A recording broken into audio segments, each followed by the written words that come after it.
mơ như hoài mà lại hoa có tạo tăng hoa dọn chi tiêu đam mê cái hai cái ta là vòng chân đi đi hoa mai cái mơ như hoài mà lại hoa những gái cả sang kêu ta càng lương khi đã gieo trong phân mơ chân lù đang cái tiêu đam mê nhà tôi ra mãi đâu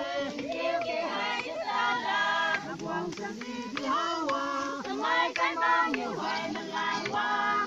những gái cả sang kêu ta càng lương khi đã gieo trong phân mơ chân lù đang cái tiêu đam mê nhà tôi ra mãi đâu cái hai cái ta là vòng chân đi đi hoa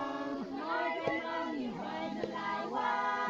những gái cả sang kêu ta càng lương khi đã gieo trong phân mơ chân lù đang cái tiêu đam mê nhà tôi ra mãi đâu cái hai cái ta là vòng chân đi đi hoa mai cái mơ như hoài mà là hoa những gái cả sang kêu ta càng lương khi đã gieo trong phân mơ chân lù đang cái tiêu đam mê nhà tôi ra mãi đâu cái hai cái ta là vòng chân đi đi hoa mai cái mơ như hoài mà là hoa những gái cả sang kêu ta càng lương khi đã gieo trong phân mơ chân lù đang cái tiêu đam mê nhà tôi ra mãi đâu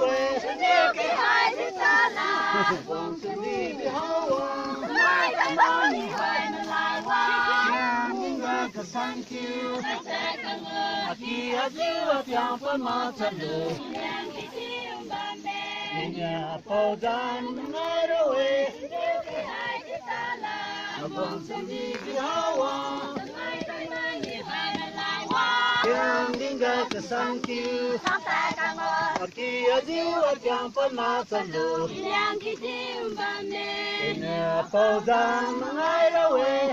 cái hai cái ta là vòng chân đi đi hoa